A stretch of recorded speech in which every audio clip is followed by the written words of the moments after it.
ओम शांति। आज 20 मार्च 2025 की बाबा की साकार मुरली है। मुरली के महावाक्य हैं, मीठे बच्चे, इस पुरानी दुनिया में अल्पकाल क्षणभंगुर सुख है। यह साथ नहीं चल सकता। साथ में अविनाशी ज्ञान रत्न चलते हैं, इसलिए अविनाशी कमाई जमा करो। प्रश्न है, बाप की पढ़ाई में तुम्हें कौन सी विद्या नहीं सिखाई जाती है? उत्तर है भूत विद्या। किसी के संकल्पों को रीड करना, यह भूत विद्या है। तुम्हें यह विद्या नहीं सिखाई जाती। बाप कोई थॉट रीडर नहीं है, वह जानी जाननहार अर्थात नॉलेजफुल है। बाप आते हैं तुम्हें रूहानी पढ़ाई पढ़ाने, जिस पढ़ाई से तुम्हें 21 जन्मों के लिए विश्व की राजाई मिलती है। ओम शांति। भारत में भारतवासी गाते हैं, आत्मा और परमात्मा अलग रहे बहुकाल। अब बच्चे जानते हैं, हम आत्माओं का बाप परमपिता परमात्मा हमको राजयोग सिखला रहे हैं, अपना परिचय दे रहे हैं और सृष्टि के आदि मध्य अंत का भी परिचय दे रहे हैं। कोई तो पक्के निश्चय बुद्धि है, कोई कम समझते हैं। नंबरवार तो है ना। बच्चे जानते हैं, हम जीव आत्माएं परमपिता परमात्मा के सम्मुख बैठे हैं। गाया जाता है, आत्माएं परमात्मा अलग रहे बहुकाल। अब मूल वतन में जब आत्माएं हैं तो अलग होने की बात नहीं उठती। यहाँ आने से जब जीव आत्मा बनते हैं तो परमात्मा बाप से सभी आत्माएं अलग होते हैं। परमपिता परमात्मा से अलग होकर यहाँ पाठ बजाने आते हैं। आगे तो बिगर अर्थ ऐसे ही गाते थे, अभी तो बाप बैठ समझाते हैं। बच्चे जानते हैं, परमपिता परमात्मा से हम अलग हो यहाँ पाठ बजाने आते हैं। तुम ही पहले पहले बिछुड़े हो तो शुबाबा भी पहले पहले तुमसे ही मिलते हैं। तुम्हारे खातिर बाप को आना पड़ता है। कल्प पहले भी इन बच्चों को ही पढ़ाया था जो फिर स्वर्ग के मालिक बने। उस समय और कोई खंड नहीं था। बच्चे जानते हैं, हम आदि सनातन देवी देवता धर्म के थे, जिसको डीटी रिलीजन, डीटी डिनास्टी भी कहते हैं। हर एक को अपना रिलीजन होता है। रिलीजन इज माइट कहा जाता है। धर्म में ताकत रहती है। तुम बच्चे जानते हो, यह लक्ष्मी नारायण कितनी ताकत वाले थे। भारतवासी अपने धर्म को ही नहीं जानते, किसकी भी बुद्धि में नहीं आता। बरोबर भारत में इनका ही धर्म था। धर्म को न जानने के कारण रिलीजियस बन गए हैं। रिलीजन में आने से तुम्हारे में कितनी ताकत रहती है। तुम आयरन एजड पहाड़ को उठाए गोल्डन एजड बना देते हो। भारत को सोने का पहाड़ बना देते हो। वहाँ तो खानियों में ढेर सोना भरा रहता है। सोने के पहाड़ होंगे जो फिर वह खुलेंगे। सोने को गलाकर उनकी ईंटें बनाई जाती हैं। मकान तो बड़ी ईंटों का ही बनाएंगे ना। माया मच्छंदर का खेल भी दिखाते हैं ना। वह सब है कहानियाँ। बाप कहते हैं, इन सब का सार मैं तुमको सुनाता हूँ। दिखाते हैं, ध्यान में देखा, हम झोली भर कर ले जाते हैं। ध्यान से नीचे उतरा तो कुछ नहीं रहा। जैसे तुम्हारा भी होता है। इसको कहा जाता है दिव्य दृष्टि। इसमें कुछ रखा नहीं है। नोधा भक्ति बहुत करते हैं, वह भक्त माला ही अलग है, यह ज्ञान माला अलग है। रुद्र माला और विष्णु की माला है ना, वह फिर है भक्ति की माला। अभी तुम पढ़ रहे हो राजाई के लिए। तुम्हारा बुद्धि योग है टीचर के साथ और राजाई के साथ। जैसे कॉलेज में पढ़ते हैं तो बुद्धि योग टीचर के साथ रहता है। बैरिस्टर खुद पढ़ाकर आप समान बनाते हैं। यह बाबा खुद तो बनते नहीं। यह वंडर है। यहाँ तुम्हारी यह है रूहानी पढ़ाई। तुम्हारा बुद्धि योग शिव बाबा के साथ है। उनको ही नॉलेजफुल ज्ञान का सागर कहा जाता है। जानी जानन हार का यह मतलब नहीं है कि वह सबके दिलों को बैठ जाने का कि इनके अंदर क्या चल रहा है। वह जो थॉट रीडर होते हैं वो सब सुनाते हैं। उनको भूत विद्या कहा जाता है। यहाँ तो बाप पढ़ाते हैं मनुष्य से देवता बनाने। गायन भी है मनुष्य से देवता। अभी तुम बच्चे समझते हो हम अभी ब्राह्मण बने हैं, फिर दूसरे जन्म में देवता बनेंगे। आदि सनातन देवी देवता ही गाए जाते हैं। शास्त्रों में तो ढेर कहानियाँ लिख दी हैं। यह तो बाप डायरेक्ट बैठ पढ़ाते हैं। भगवानुवाच, भगवान ही ज्ञान का सागर, सुख का सागर, शांति का सागर हैं। तुम बच्चों को वर्षा देते हैं। यह पढ़ाई है तुम्हारी 21 जन्मों के लिए, तो कितना अच्छी रीति पढ़ना चाहिए। यह रूहानी पढ़ाई बाप एक ही बार आकर पढ़ाते हैं, नई दुनिया की स्थापना करने लिए। नई दुनिया में इन देवी देवताओं का राज्य था। बाप कहते हैं, मैं ब्रह्मा द्वारा आदि सनातन देवी देवता धर्म की स्थापना कर रहा हूँ। जब यह धर्म था तो और कोई धर्म नहीं थे, अभी और सब धर्म हैं। इसलिए त्रिमूर्ति पर भी तुम समझाते हो। ब्रह्मा द्वारा स्थापना एक धर्म की, अभी वह धर्म है नहीं। गाते भी हैं, मैं निर्गुण हारे में कोई गुण नहीं, आपे ही तरस परोई। हमारे में कोई गुण नहीं कहते तो बुद्धि गॉड फादर की तरफ ही जाती है, उनको ही मर्सीफुल कहा जाता है। बाप आते ही है बच्चों के सब दुखों को खलास कर 100% सुख देने। कितना रहम करते हैं। तुम समझते हो बाबा के पास हम आए हैं तो बाप से पूरा सुख लेना है। वह है ही सुख धाम, यह है दुख धाम। इस चक्र को भी अच्छी रीति समझना है। शांति धाम सुख धाम को याद करो तो अंतमति सो गति हो जाएगी। शांति धाम को याद करेंगे तो जरूर शरीर छोड़ना पड़े, तब आत्मा शांति धाम में जाएंगी। एक बाप के सिवाय और कोई की याद न आए, एकदम लाइन क्लियर चाहिए। एक बाप को याद करने से अंदर खुशी का पारा चढ़ता है। इस पुरानी दुनिया में तो अल्पकाल क्षण भंगुर सुख है, यह साथ नहीं चल सकता। साथ यह अविनाशी ज्ञान रत्न ही चलते हैं, यानी यह ज्ञान रत्नों की कमाई ही साथ चलती है, जो फिर तुम 21 जन्म प्रारब्ध भोगेंगे। हाँ, विनाशी धन भी साथ उनका जाता है जो बाप को मदद करते हैं। बाबा हमारी भी कोड़ियाँ ले वहाँ महल दे देना। बाप कोड़ियों के बदले कितने रत्न देते हैं। जैसे अमेरिकन लोग होते हैं, बहुत पैसे खर्च कर पुरानी पुरानी चीज़ें खरीद करते हैं। पुरानी चीज़ का मनुष्य बहुत दाम ले लेते हैं। अमेरिकन लोगों से पाई की चीज़ का 1000 ले लेंगे। बाबा भी कितना अच्छा ग्राहक हैं। भोलानाथ गाया हुआ है ना। मनुष्यों को यह भी पता नहीं है, वो तो शिव शंकर एक कह देते हैं, उनके लिए कहते भर दो झोली। अभी तुम बच्चे समझते हो हमको ज्ञान रत्न मिलते हैं जिससे हमारी झोली भरती हैं। यह है बेहद का बाप। वह फिर शंकर के लिए कह देते और फिर दिखाते हैं। धतूरा खाते थे, भांग पीते थे, क्या क्या बातें बैठ बनाई हैं। तुम बच्चे अभी सदगति के लिए पढ़ाई पढ़ रहे हो। यह पढ़ाई है ही बिल्कुल शांत में रहने की।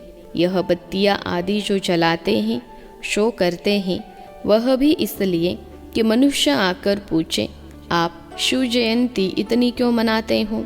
शिव ही भारत को धनवान बनाते हैं ना। इन लक्ष्मी नारायण को स्वर्ग का मालिक किसने बनाया, यह तुम जानते हो।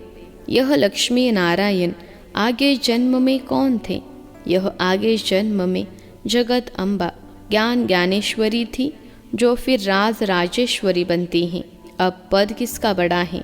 देखने में तो यह स्वर्ग के मालिक हैं। जगत अम्बा कहाँ की मालिक थी? इनके पास क्यों जाते हैं?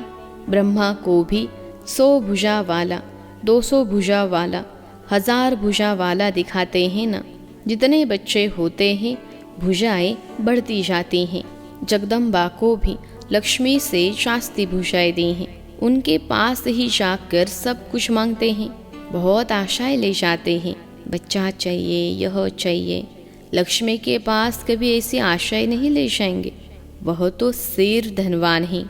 जगत अम्बा से तो स्वर्ग की बादशाही मिलती हैं, यह भी किसको पता नहीं। जगत अम्बा से क्या मांगना चाहिए, यह तो पढ़ाई है ना। जगत अम्बा क्या पढ़ाती हैं? राजयोग, इसको कहा ही जाता है बुद्धि योग। तुम्हारी और सब तरफ से बुद्धि निकल एक बाप से लग जाती हैं। बुद्धि तो अनेक तरफ भागती है ना। अब बाप कहते हैं मेरे साथ बुद्धि योग लगाओ, नहीं तो विकर्म विनाश नहीं होंगे। इसलिए बाबा फोटो निकालने की भी मना करते हैं। यह तो इनकी देह है ना। बाप खुद दलाल बन कहते हैं अभी तुम्हारा यह हथियाला कैंसल है। काम चिता से उतर, अब ज्ञान चिता पर बैठो। काम चिता से उतरो, अपने को आत्मा समझ मुझ बाप को याद करो तो विकर्म विनाश होंगे। और कोई मनुष्य ऐसे कह न सके। मनुष्य को भगवान नहीं कहा जा सकता। तुम बच्चे जानते हो बाप ही पतित पावन है। वही आकर काम चिता से उतार ज्ञान चिता पर बिठाते हैं। वह है रूहानी बाप। वह इनमें बैठ कहते हैं तुम भी आत्मा हो, औरों को भी यही समझाते रहो। बाप कहते हैं मन मना भव। मन मना भव कहने से ही स्मृति आ जाएगी। इस पुरानी दुनिया का विनाश भी सामने खड़ा है। बाप समझाते हैं यह है महाभारी महाभारत लड़ाई। कहेंगे लड़ाई तो विलायत में भी होती है, फिर इसको महाभारत लड़ाई क्यों कहते हैं? भारत में ही यज्ञ रचा हुआ है, इनसे ही विनाश ज्वाला निकली है। तुम्हारे लिए नई दुनिया चाहिए तो मीठे बच्चे पुरानी दुनिया का ज़रूर विनाश होना चाहिए। तो इस लड़ाई की जड़ यहाँ से निकलती हैं। इस रुद्र ज्ञान यज्ञ से महाभारी लड़ाई विनाश ज्वाला प्रज्वलित हुई। भल शास्त्रों में लिखा हुआ है, परंतु किसने कहा है यह नहीं जानते। अभी बाप समझा रहे हैं नई दुनिया के लिए। अभी तुम राजाई लेते हो, तुम देवी देवता बनते हो। तुम्हारे राज्य में और कोई भी होना नहीं चाहिए। डेविल वर्ल्ड विनाश होता है। बुद्धि में याद रहना चाहिए कल हमने राज्य किया था, बाप ने राज्य किया था, फिर 84 जन्म लेते आए, अभी फिर बाबा आया हुआ है। तुम बच्चों में यह तो ज्ञान है ना। बाप ने यह ज्ञान दिया था जब डीटी धर्म की स्थापना होती है तो बाकी सारे डेविल वर्ल्ड का विनाश होता है। यह बाप बैठ ब्रह्मा द्वारा सब बातें समझाते हैं। ब्रह्मा ही शिव का बच्चा है। विष्णु का भी रात समझाया है कि ब्रह्मा सो विष्णु, विष्णु सो ब्रह्मा बनता है। अभी तुम समझ गए हो हम ब्राह्मण हैं, फिर देवता बनेंगे, फिर 84 जन्म लेंगे। यह नॉलेज देने वाला एक ही बाप है। तो फिर कोई मनुष्य से यह नॉलेज मिल कैसे सकती?